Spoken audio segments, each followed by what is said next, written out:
La historia que estoy a punto de contar es algo que he guardado en lo más profundo de mi mente durante años, una experiencia que cambió mi vida para siempre y que aún me atormenta cada vez que cierro los ojos.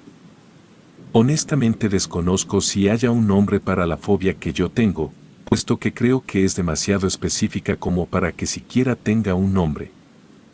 Pues verán, me aterran los ojos falsos, más específicamente esos peculiares ojos movibles hechos de plástico que los niños de primaria utilizan para hacer diferentes tipos de manualidades para la escuela. Esto no siempre fue así, de hecho me atrevería a decir que hasta los eventos que a continuación relataré, aquellos ojos de plástico no eran relevantes para mí. Me refiero a que si bien no me asustaban y de hecho los usé cuando fui más pequeño, tampoco tenían mayor relevancia en mi vida y yo sé muy bien cuando esta fobia mía comenzó. Todo comenzó cuando yo tenía tan solo 12 años, en esa etapa de la vida en la que deseas ser más genial de lo que realmente eres. Tenía un grupo de amigos cercanos, mi mejor amigo Lucas y los hermanos Rafael y Santiago, los cuales eran gemelos. Vivíamos en una ciudad pequeña donde la falta de entretenimiento nos llevaba a explorar lugares poco comunes. Uno de estos lugares era una vieja y abandonada casa que se encontraba en el camino a la escuela. La casa tenía una reputación sombría, se decía que estaba embrujada y que las personas que se aventuraban a entrar encontraban un destino aterrador y doloroso. Sin embargo, realmente no había una sola historia que se pudiera comprobar, de hecho, además de las historias que circulaban entre las cercanías. Nadie conocía a ninguna persona que hubiera entrado a aquella tenebrosa y vieja casa, por lo que la mayoría de nosotros creíamos que eran solo leyendas urbanas, cuentos de miedo para asustar a los niños. Pero, como cualquier grupo de jóvenes curiosos, comenzamos a plantearnos la idea de si había alguna verdad detrás de esas historias. Un día, mi amigo Lucas propuso la idea de entrar a la casa y descubrir por nosotros mismos si las leyendas eran ciertas. Al principio me negué, sabía que mis padres se enfadarían mucho si se enteraban de que me había metido en una propiedad ajena. Sin embargo, la presión de mis amigos finalmente me hizo ceder, así que unos días después de que surgiera la idea, después de la escuela, nos dirigimos hacia la casa abandonada. Llevábamos nuestras mochilas con los libros escolares y linternas, pensando que eso sería suficiente para explorar la casa. Mientras nos acercábamos a la entrada, las risas y bromas que habíamos mantenido durante casi todo el camino se desvanecieron gradualmente. La casa se alzaba ante nosotros, una estructura deteriorada, con ventanas llenas de tanto polvo y telarañas, de tal manera que aunque no tuvieran cortinas, no era imposible mirar para adentro. El silencio que la rodeaba era abrumador, como si la misma casa estuviera exhalando susurros de advertencia. El aire estaba impregnado de un olor a humedad y abandono. Después de quedarnos parados frente a la casa durante unos minutos, Lucas, quien siempre había sido el más valiente del grupo, comenzó a caminar hacia la puerta de la casa. Rafael, Santiago y yo lo seguimos y al llegar a la puerta, nos dimos cuenta de que no sería tan fácil entrar. La puerta estaba en buen estado y las cerraduras parecían estar trabadas, como si la casa se resistiera a nuestra intrusión. Pasamos alrededor de un cuarto de hora, tratando de desbloquear una ventana o forzar la puerta, pero nuestros esfuerzos resultaron inútiles. Yo estaba a punto de sugerir abandonar la idea antes de que un vecino nos delatara con nuestros padres, pero Lucas expresó su frustración y finalmente tomó una piedra del suelo y rompió una de las ventanas. La sorpresa nos invadió a todos, ya que no esperábamos que Lucas tomara una acción tan extrema. Aunque todos habíamos estado de acuerdo en explorar la casa, ninguno de nosotros esperaba que la situación se volviera tan intensa. Nadie se atrevió a reprender a Lucas, puesto que al menos para mí, Lucas no solo era mi mejor amigo, sino que aunque no parecía correcto, técnicamente no estaba dañando a nadie. Ya que esa casa llevaba abandonada incluso antes de que naciéramos, así que a nadie perjudicaba una ventana rota en esa casa, por lo que decidimos continuar con el plan. Quitamos con cuidado los fragmentos de vidrio y entramos uno por uno. Mientras cruzaba la ventana, uno de los fragmentos de vidrio se enganchó en mi pantalón, rasgándolo, me preocupé un poco por la reprimenda que recibiría de mi madre, pero decidí no dejar que eso arruinara la experiencia. Había cosas más importantes en juego, además.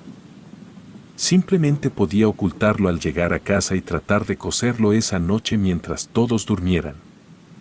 Una vez dentro, encendimos nuestras linternas y comenzamos a explorar la casa.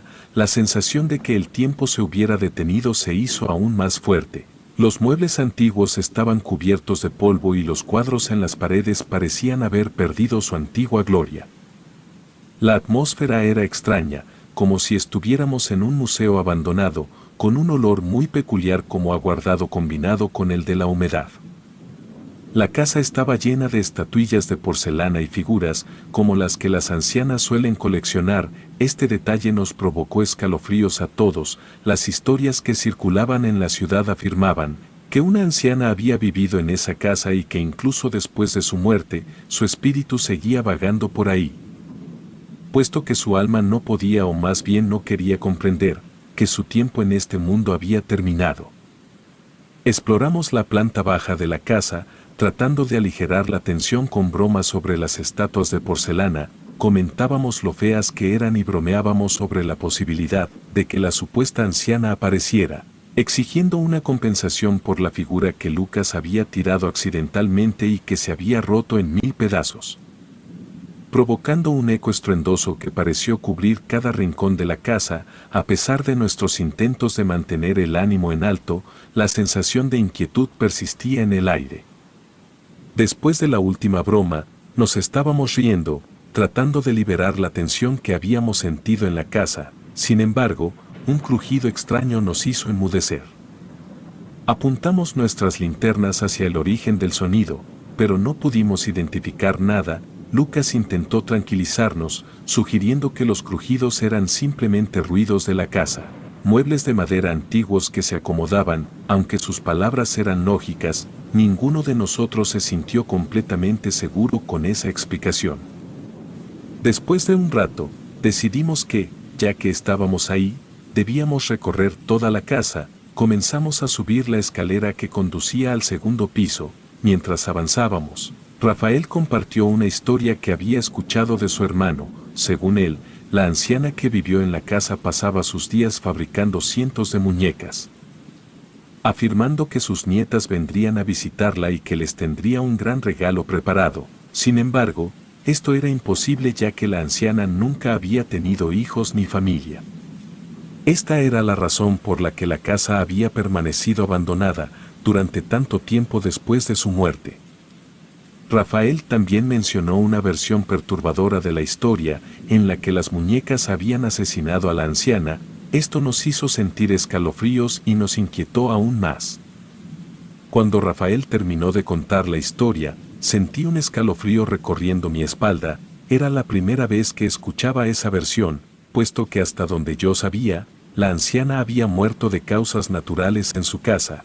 No lo sé. Simplemente algo en ella me perturbó más de lo que hubiera imaginado. Aunque no tenía una fobia directa hacia las muñecas, las historias y películas de terror que involucraban muñecas siempre habían logrado inquietarme más que las que no las tenían. Mantuve mis pensamientos para mí, ya que mis amigos estaban burlándose de la historia, diciendo que sería gracioso ver a una muñeca intentando asesinar a una anciana.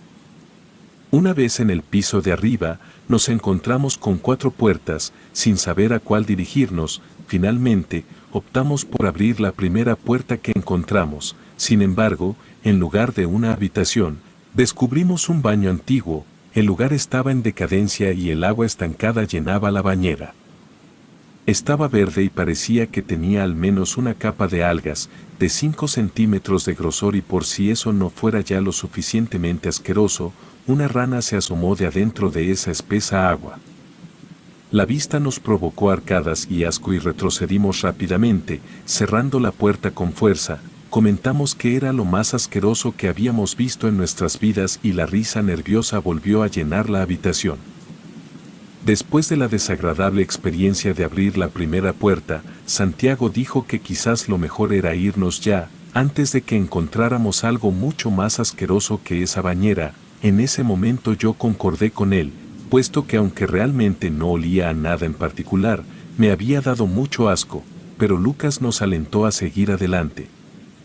Argumentó que era poco probable que hubiera otro baño en la casa, a regañadientes. Continuamos, si pudiera volver a ese momento, insistiría en irnos y si no lo aceptaban, solo me hubiera ido, pero para mi desgracia, no lo hice y me quedé. Al abrir la segunda puerta, descubrimos lo que parecía ser la recámara principal de la casa. No se necesitaba mucha deducción para darnos cuenta de que era o había sido la habitación de la anciana. Entramos en la habitación y observamos la gran cama antigua. Las sábanas, que en algún momento debieron ser blancas, ahora estaban amarillentas y cubiertas de polvo. Lucas movió ligeramente la cobija, lo que provocó que cientos de polillas salieran volando y que la tela se rasgara. El sonido resonó por toda la casa, llenándola de un inquietante eco. Todos nos sobresaltamos, pero tratamos de aparentar calma mientras salíamos de la habitación. Pasamos a la siguiente puerta, que parecía ser más una bodega que una habitación. Estaba repleta de objetos que solo alguien que fuera un acumulador conservaría. Había frascos de todos los colores y tamaños, incluso botellas de refresco vacías, bolsas de basura sin usar y muchos rollos de tela de costura con patrones variados. Lo más extraño era la gran cantidad de estatuas de porcelana que estaban rotas o dañadas de alguna manera. En lugar de desecharlas, la anciana las había colocado en cajas y las había almacenado en la bodega. Lo que resultó aún más inquietante fue que todas parecían mirar en la misma dirección, específicamente hacia enfrente. Lo cual desde nuestra perspectiva, parecía más como si nos estuvieran viendo a nosotros, lo cual era bastante inquietante. Creo que esa fue la primera vez dentro de la casa que todos tuvimos miedo al mismo tiempo. Cerramos la puerta con cuidado y continuamos con nerviosismo y precaución. El desconcierto por lo que habíamos visto en la bodega era palpable y Santiago propuso que sería mejor abandonar la casa en ese momento. Estuve a punto de volver a secundar su propuesta, pero Lucas insistió en que no fuéramos cobardes y afirmó que no habíamos presenciado nada verdaderamente aterrador o paranormal y que si nos retirábamos ahora, no tendríamos una historia convincente para contar, así que todos seguimos adelante. Un poco más intranquilos pero decididos a explorar la siguiente habitación. Al abrir la siguiente puerta, nos quedamos atónitos y bastante asustados. Nos encontramos en una habitación que parecía ser un taller de costura, con una antigua máquina de coser en el centro. Sin embargo, lo verdaderamente aterrador de ese lugar eran las cientos y cientos de muñecas de trapo que llenaban la habitación. Estaban hechas de todas las telas imaginables, con sonrisas de estambre y ojos de botón.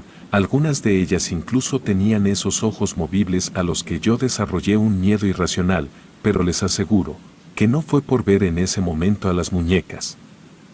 El pelo de las muñecas solía ser de estambre de colores variados, pero algunas parecían tener cabello como el de las muñecas de plástico que venden en los supermercados, pero al acercarnos nos dimos cuenta de que no parecía para nada pelo sintético, más bien se trataba de cabello humano, pero no solo eso, sino que al mirar de cerca, era como si cada muñeca tuviera un tipo de cabello diferente. También había material de costura esparcido por todas partes, botones, agujas, telas. Parecía que alguien hubiera tenido una especie de altercado en esa habitación y hubiera arrojado todas esas cosas. A pesar de lo inquietante que era, ninguno de nosotros admitió que se sentía asustado. Entramos y comenzamos a examinar las cosas llenas de polvo. Lucas incluso bromeaba, diciendo que se llevaría algunas muñecas para dárselas a sus hermanas como regalo de cumpleaños. Todos estábamos explorando diferentes objetos cuando algo captó mi atención. Una pequeña caja de madera en un estante a un lado de una muñeca, en particular llamó mi atención. Esta muñeca tenía esos ojos movibles que me habían aterrorizado. Me acerqué a la caja de madera, que a pesar de su antigüedad, parecía resistente. Sin pensarlo mucho, la abrí y me encontré con cientos de esos ojos movibles dentro. Al verlos juntos en la caja, no sé por qué, pero una sensación de incomodidad se apoderó de mí. Estaba a punto de cerrar la caja cuando algo horripilante ocurrió. Todos los ojos movibles dentro de la caja se movieron al mismo tiempo, como si tuvieran una mente colectiva y todos me estaban mirando. Sin poder contener el terror, solté un grito y arrojé la caja de madera al suelo y los ojos se esparcieron por la habitación y mis amigos, alarmados por mi reacción, volvieron sus linternas hacia la caja. Pudieron ver lo que estaba sucediendo. Todos los pequeños ojos falsos se movían en todas direcciones, como si fueran parte de una mente colectiva y estuvieran observándonos. La atmósfera se volvió aún más aterradora y la sensación de que algo no estaba bien en esa casa se hizo insoportable. Después de ver esos aterradores ojos movibles moverse en todas direcciones dentro de la casa, mis amigos y yo corrimos aterrorizados y gritando, logrando finalmente salir de esa casa espeluznante. Sin embargo, cuando salimos, nos dimos cuenta de que era muy tarde, aunque no sabíamos exactamente la hora. Puesto que en ese momento, no era común que las personas llevaran teléfonos celulares todo el tiempo como hoy en día, por lo que no podíamos verificar la hora. Lo que sabíamos era que habíamos entrado a la casa después de la escuela y todos concordamos que no habíamos estado adentro durante más de una hora. Pero al salir, parecía que había transcurrido mucho más tiempo, ya que la ciudad estaba desierta y no había nadie en la calle. Sin saber qué más hacer, comenzamos a caminar hacia nuestras respectivas casas, tratando de idear alguna excusa para justificar la hora. Sin embargo, al llegar a casa, nos dimos cuenta de que ninguna excusa sería lo suficientemente convincente para justificar nuestra ausencia, puesto que eran las 3 de la madrugada. Lo que quería decir que los 4 habíamos estado desaparecidos por más de 12 horas, nuestros padres incluso habían llamado a la policía y aunque finalmente nos rompimos y contamos la verdad, nuestros padres no nos creyeron. La historia no terminó ahí, al menos no para mí. A la mañana siguiente, al despertar me senté en mi cama y sentí algo bajo mi mano y al levantarla, descubrí un ojo movible, similar al que habíamos visto en la casa de la anciana.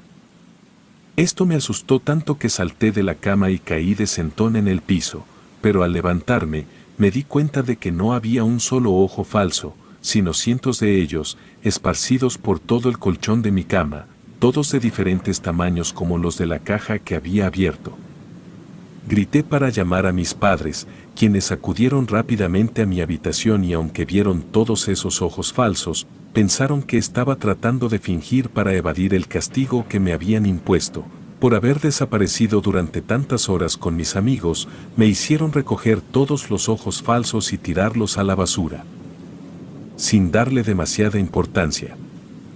Sin embargo, con el tiempo, esto se volvió una especie de pesadilla rutinaria. Los ojos falsos aparecían en todas partes, en mi ropa, en mi cama, entre mis cuadernos de la escuela, incluso en ocasiones, mientras me estaba cambiando de ropa, estos caían de la misma, como si se materializaran.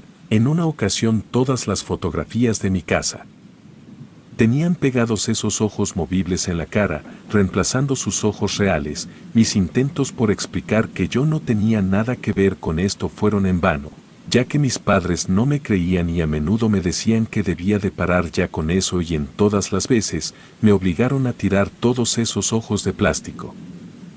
Lo extraño era que ninguno de mis amigos experimentó nada parecido. Para ellos, su experiencia aterradora se resumió a lo que vivimos juntos dentro de la casa. Sin embargo, esta acabó en el momento que salimos de ahí. Algunas veces, cuando me pongo a pensar en ello, pienso que esto se debió a que yo fui quien abrió aquella caja en la casa de la anciana. Para mi suerte, con el tiempo, la frecuencia con la que aparecían los ojos disminuyó y finalmente dejaron de manifestarse. Aunque agradezco que nunca haya vuelto a experimentar algo así, el miedo y la incertidumbre de que algún día regresen siguen en mi memoria, una sombra constante de la aterradora experiencia que vivimos en esa casa. Relato anónimo.